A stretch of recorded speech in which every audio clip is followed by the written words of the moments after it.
Les doy la bienvenida a esta clase de pensamientos deductivo e inductivo. En la clase de hoy vamos a estudiar los siguientes temas. Primero, el razonamiento lógico. Luego, razonamiento deductivo e inductivo. Y finalmente, este razonamiento inductivo lo vamos a dividir en dos partes. Razonamiento inductivo completo y razonamiento inductivo incompleto.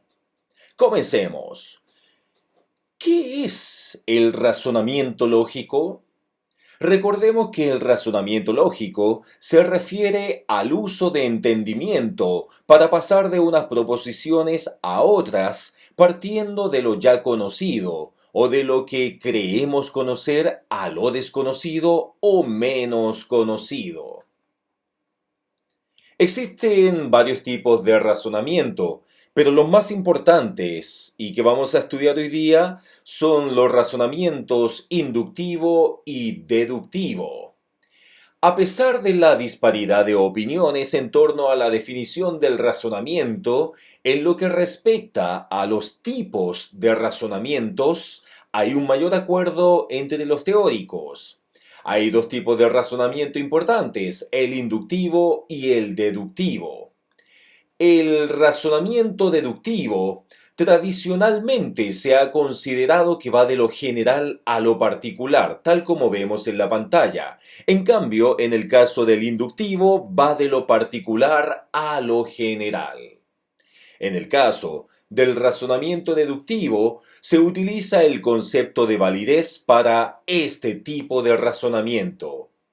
En cambio, para el inductivo, que es el que veíamos como segunda opción, se utiliza mayormente el concepto de probabilidad.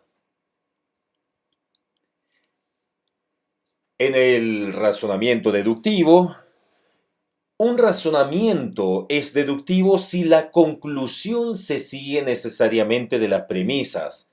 Además, cuando se deriva necesariamente de las premisas, es válido si y solo si significa que siendo las premisas verdaderas, las conclusiones también lo serán. El razonamiento deductivo es proposicional, de tipo silogístico, de relaciones, etc. De este tipo de razonamiento se pueden obtener razonamientos válidos e inválidos. Son válidos si, cuando las premisas verdaderas, las conclusiones también lo son. Y de lo contrario, los razonamientos van a ser inválidos.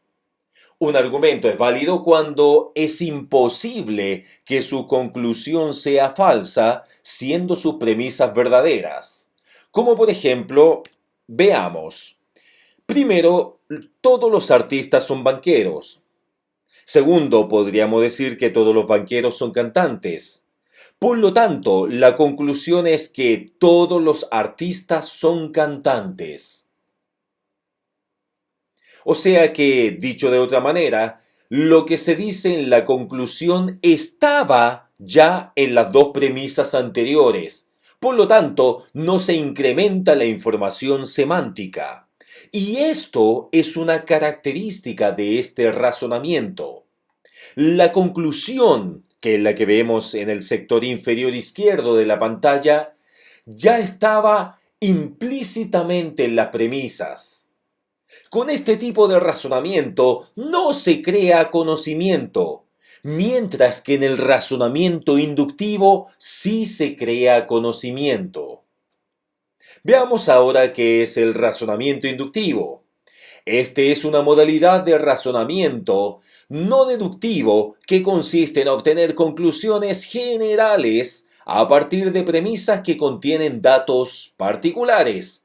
Por ejemplo, de la observación repetida de objetos o acontecimientos de la misma índole, se establece una conclusión para todos los objetos o eventos de dicha naturaleza. Por ejemplo, tenemos acá tres premisas y una conclusión. La primera premisa nos dice que he observado el cuervo número 1 y era de color negro. La segunda premisa nos dice que el cuervo número 2 también era negro. Y la tercera premisa nos dice que el cuervo número 3 también era negro. En conclusión, todos los cuervos son negros. Entonces, en este razonamiento se generaliza para todos los elementos de un conjunto la propiedad observada en un número finito de casos. Ahora bien, la verdad de las premisas, o sea, 10.000 observaciones favorables a esta conclusión, por ejemplo, no convierte en verdadera la conclusión, ya que podría haber una excepción. De ahí que la conclusión de un razonamiento inductivo solo pueda considerarse probable, y de hecho la información que obtenemos por medio de esta modalidad de razonamientos es siempre una información incierta y discutible. Finalmente entendemos que el razonamiento solo es una síntesis incompleta de todas las premisas. A partir de esto, nos damos cuenta que en un razonamiento inductivo válido es, por tanto, posible afirmar las premisas y simultáneamente negar la conclusión sin contradecirse. Acertar en la conclusión será una cuestión de probabilidades, tal como indicamos en la primera parte de la clase. Dentro del razonamiento inductivo se distinguen dos tipos. Primero, el razonamiento inductivo completo, que se acerca a un razonamiento deductivo porque la conclusión no aporta más información que la ya dada por las premisas.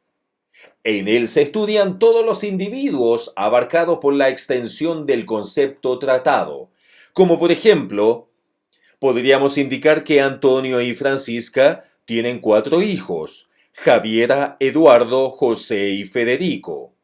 También podemos indicar que Javiera es rubia, Eduardo es rubio, José es rubio y Federico es rubio.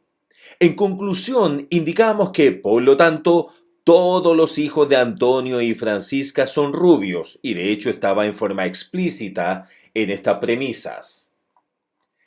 Ahora, si volvemos a la diapositiva anterior, también nos vamos a dar cuenta que existe el razonamiento inductivo incompleto, donde la conclusión va más allá de los datos que dan las premisas. A mayor cantidad de datos existe mayor probabilidad. Por ejemplo, vamos a los ejemplos de razonamiento inductivo incompleto. Podríamos decir que Javiera es rubia, Eduardo es rubio, José es rubio y Federico es rubio. Alguien podría concluir, por lo tanto, que todas las personas son rubias. Y con esta aseveración estamos incluyendo a sus padres incluso. En conclusión, en la clase de hoy hemos visto los siguientes elementos. Primero, entendimos qué era el razonamiento lógico y pudimos definirlo de manera bastante simple, indicando que se refiere al uso de entendimiento para pasar de unas proposiciones a otras, partiendo de lo ya conocido o de lo que creemos conocer a lo desconocido o menos conocidos. Luego indicamos que, básicamente, el razonamiento se podía subdividir en razonamiento deductivo y el inductivo. En el caso del razonamiento deductivo, indicamos que tradicionalmente el razonamiento deductivo se ha considerado que va de lo general a lo particular. En cambio, el inductivo, va de lo particular a lo general. Posteriormente, subdividimos el razonamiento inductivo en dos tipos, en completo e incompleto. El completo se acerca a un razonamiento deductivo porque la conclusión no aporta más información que la ya dada por las premisas, y en él se estudian todos los individuos abarcados por la extensión del concepto tratado. En cambio, en el razonamiento inductivo incompleto, indicamos que la conclusión va más allá de los datos que dan las premisas. A mayor cantidad de datos, mayor probabilidad. Entonces nos vamos a la última diapositiva y muchas gracias.